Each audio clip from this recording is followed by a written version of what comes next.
മുഖ്യമന്ത്രി ബി.ഡി. സതീശനും കെ.എസ്.യു സംസ്ഥാന അധ്യക്ഷൻ അലോഷ്യസ് സേവ്യറും തമ്മിലുണ്ടായ തർക്കം അവസാനിപ്പിക്കാൻ പാർട്ടി നേതൃത്വം ഇടപെടുന്നു. കെ.പി.സി.സി അധ്യക്ഷനുമായി അലോഷ്യസ് സേവ്യർ നടത്തിയ കൂടിക്കാഴ്ചയ്ക്ക് പിന്നാലെയാണ് വിഷയത്തിൽ പാർട്ടി നേതൃത്വത്തിന്റെ ഇടപെടൽ ഉണ്ടാകുന്നത്. കൂടിക്കാഴ്ചയ്ക്ക് അവസരമൊരുക്കണമെന്ന് നേതൃത്വം തന്നെ മുഖ്യമന്ത്രിയോട് ആവശ്യപ്പെടും.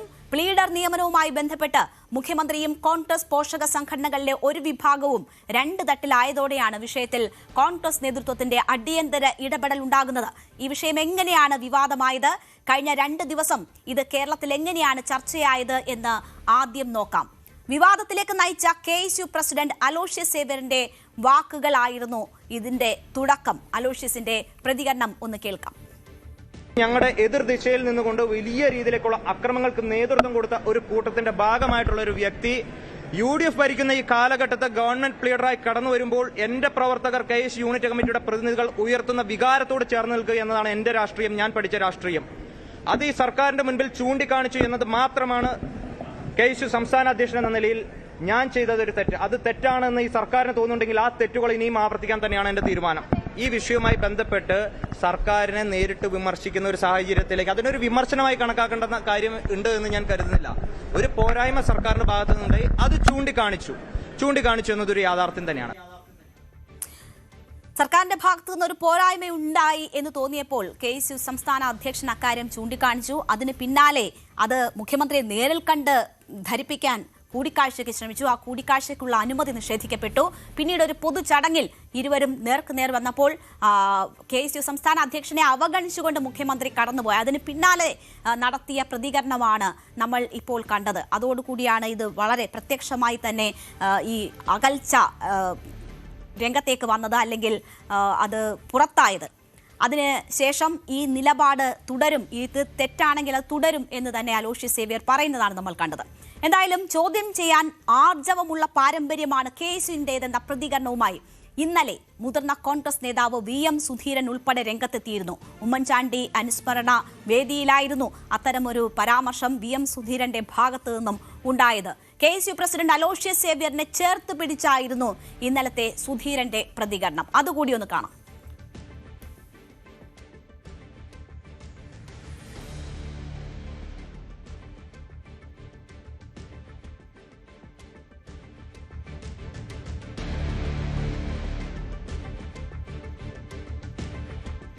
നമ്മളിപ്പോൾ കാണുന്ന ദൃശ്യങ്ങൾ ആ ചടങ്ങിൽ VM സുധീരനും അലോഷ്യസ് സേവ്യറും തമ്മിൽ നടക്കുന്ന ആശയവിനിമയമാണ്.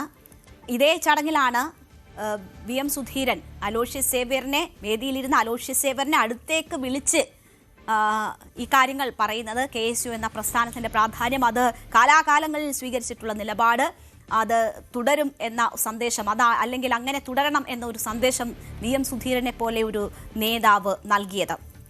ഞങ്ങളുടെയൊക്കെ ജീവിതത്തിൻ്റെ ഭാഗമാണ് വയലാർ രവി, A.K. ആന്റണി, ഉമ്മൻചാണ്ടി, അങ്ങനെ തുടങ്ങിയ നിരയുമായിട്ടാണ് ഞാൻ കേരള വിദ്യാർത്ഥി യൂണിയൻ്റെ പ്രവർത്തനങ്ങളിലേക്ക് കടന്നു വരുന്നത്. ഞാനിപ്പോഴും ഓർക്കുന്നു ആദ്യമായി ഉമ്മൻചാണ്ടിയെ കണ്ടുമുട്ടിയ സന്ദർഭം. ഞാനത് SLC കഴിഞ്ഞ് 1ാം വർഷ പ്രീ ഡിഗ്രി വിദ്യാർത്ഥിയാണ്. സ്കൂൾ വിദ്യാർത്ഥികളെ പ്രതിനിധീകരിച്ചുകൊണ്ടാണ് വയലാർ രവി അധ്യക്ഷനായ 21 അംഗ കെ.എസ്.യു സംസ്ഥാന കമ്മിറ്റിയിൽ അംഗമായി വരുന്നത്. ആദ്യ മീറ്റിംഗ് 1964 ആഗസ്റ്റ് 2-നായിരുന്നു. അന്നാണ് ഉമ്മൻചാണ്ടി ആദ്യമായി കാണുന്നത്. ആ മീറ്റിംഗിൽ വെച്ചാണ് കെ.എസ്.യു പ്രസിഡന്റായിരുന്ന വയലാർ രവി അധ്യക്ഷ പദം ഒഴിഞ്ഞ് A.K. ആന്റണിയെ കെ.എസ്.യു പ്രസിഡന്റായി തിരഞ്ഞെടുക്കുന്നത്. ആ കമ്മിറ്റിയിൽ ഉമ്മൻചാണ്ടിയും A.C. ഷൺമുഖദാസുമായിരുന്നു ജനറൽ സെക്രട്ടറിയും. സ്റ്റേറ്റ് കമ്മിറ്റി മെമ്പറായ എന്നെയാണ് തൃശൂർ ജില്ലയിൽ കെ.എസ്.യു സംഘടിപ്പിക്കുന്നതിന് ആ കമ്മിറ്റി അന്ന് ചുമതലപ്പെടുത്തിയത്. അപ്പോൾ ചരിത്രത്തിൽ കെ.എസ്.യു എന്ന പ്രസ്ഥാനത്തിന്റെ മഹത്വം എന്തായിരുന്നു എന്നതൊക്കെ ആ ചടങ്ങിൽ VM സുധീരൻ ഒന്ന് ഓർമ്മിപ്പിച്ച് പോകുന്നുണ്ടായിരുന്നു.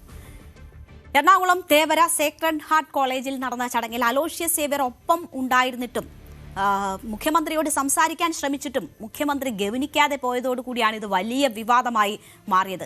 ആ ദൃശ്യങ്ങൾ കൂടി ഒന്ന് കാണാം. തന്റെ സഹപാഠികളായിരുന്നവരെ കണ്ട് അവരോട് ചിരിച്ച് സംസാരിക്കുന്ന മുഖ്യമന്ത്രി അലോഷ്യസ് സേവ്യറെ കണ്ടപ്പോൾ ഗവനിക്കാതെ പോവുകയായിരുന്നു. അലോഷ്യസ് സംസാരിക്കാൻ ശ്രമിക്കുന്നുണ്ടായിരുന്നു, പക്ഷേ അത് അവഗണിച്ച് മുഖ്യമന്ത്രി പോകുന്നതാണ് ആ ദൃശ്യങ്ങൾ നമുക്ക് കാണാൻ കഴിഞ്ഞത്.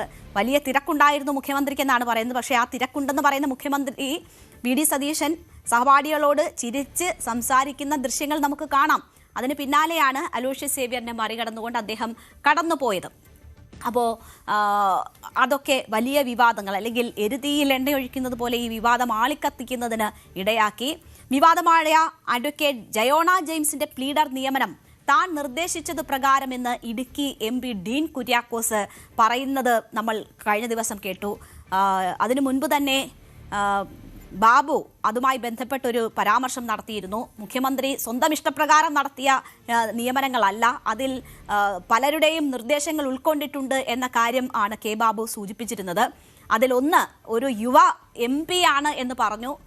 എന്നിട്ട് അത് ഹൈബിയനല്ല എന്ന് അദ്ദേഹം സൂചിപ്പിക്കുകയും ചെയ്തു. അതിന് പിന്നാലെയാണ് ഡീൻ കുര്യാക്കോസ് താനാണ് ആ ഒരു ശുപാർശ നൽകിയത് എന്ന കാര്യം പരസ്യമായി പറഞ്ഞുകൊണ്ട് രംഗത്ത് വന്നത്.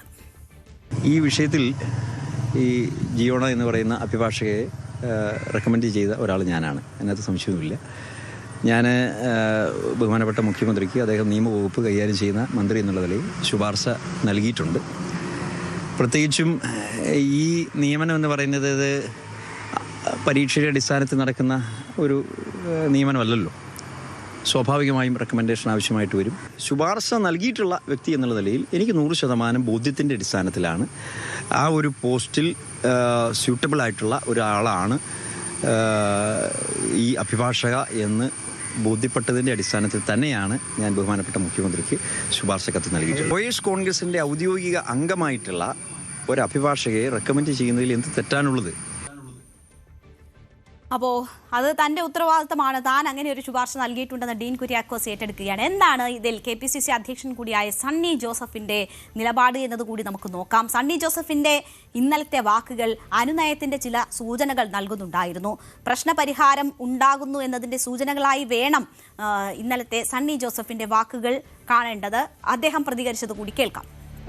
ഞാൻ മനസ്സിലാക്കി അദ്ദേഹം മുഖ്യമന്ത്രിയായിട്ട് ഞാൻ സംസാരിച്ചിരുന്നു. മുഖ്യമന്ത്രി ആ ചടങ്ങ് കഴിഞ്ഞ് വേഗത്തിൽ അദ്ദേഹം മറ്റൊരു പരിപാടിക്ക് പ്രധാനമന്ത്രി പങ്കെടുക്കുന്ന ഒരു ഓൺലൈൻ മീറ്റിങ്ങിലേക്ക് മുഖ്യമന്ത്രി വളരെ പെട്ടെന്ന് പോയി. അദ്ദേഹം KSC പ്രസിഡന്റിനെ കണ്ടില്ല, പുറകിലാണ് ഉണ്ടായിരുന്നതാണ് എന്നോട് മുഖ്യമന്ത്രി സംസാരിക്കുന്നത്. നമുക്ക് ആലോചിക്കാം, ഉണ്ടാകുന്നതിന് എന്താ പ്രയാസം. അപ്പോൾ സണ്ണി ജോസഫ് മാധ്യമങ്ങളെ കണ്ടപ്പോൾ ഇന്നലെ പറഞ്ഞതാണ് നമ്മൾ കേട്ടത്. ഈ വിഷയവുമായി ബന്ധപ്പെട്ട് ഇന്നലെ ശശി തരൂരും ഇക്കാര്യത്തിൽ പ്രതികരിച്ചിരുന്നു. ശശി തരൂർ പറഞ്ഞത് കൂടി കേൾക്കാം. ഇതിലൊന്നും ഞാൻ ഇടപെടാൻ ആഗ്രഹിക്കുന്നില്ല. നോക്കൂ, എൻ്റെ തലവേദന ഇപ്പോൾ പാർലമെൻറ്റാണ്. ഞാൻ നാളെ പോകുന്നു ഡൽഹിയിൽ. അവിടെ ഈ കേന്ദ്ര സർക്കാർ 8 ബില്ല് കൊണ്ടുവരാൻ പോകുന്നുണ്ട്. ഞങ്ങൾക്ക് അതിനെക്കുറിച്ച് ചിന്തിക്കാനും ചർച്ച ചെയ്യാനായിരുന്നു ഞങ്ങൾ കൂടിയത്. ഇവിടെ ഞാൻ വരുന്ന മുമ്പ് ഡൽഹിയിലായിരുന്നല്ലോ ഈ ചർച്ച കൂടാൻ. അപ്പം മനസ്സ് അവിടെയാണ്. ഞാൻ ഇവിടുത്തെ രാഷ്ട്രീയത്തിൽ കോൺഗ്രസ് പാർട്ടി നമ്മളുടെ പാർട്ടിയാണ്. കോൺഗ്രസിൻ്റെ ഒപ്പം എല്ലാ നല്ല കാര്യങ്ങളും നടക്കട്ടെ എന്നാണ് എൻ്റെ ആഗ്രഹം. അകത്തുള്ള ചില വിവാദങ്ങൾ ചിലപ്പോൾ സ്വാഭാവികം ഉണ്ടാവും, ഒരു ജനാധിപത്യ പാർട്ടിയിൽ ഉണ്ടാവുമല്ലോ. ഞാൻ തന്നെ എത്ര പ്രാവശ്യം ഇടപെട്ടിട്ടുണ്ട് ഇതിൽ. നമ്മുടെ മുഖ്യമന്ത്രിയാണ് എല്ലാ വിധത്തിലും അഭിപ്രായം പറയാൻ ഒരു കഴിവ് കാണിച്ച ഒരു നേതാവ്, ചെറുപ്പക്കാലം മുതൽക്ക് തന്നെ. അദ്ദേഹത്തിന് അതിന് എപ്പോഴും ബഹുമാനം ഉണ്ടാകും. അതിന് പ്രശ്നമൊന്നും ചിന്തയൊന്നുമില്ല.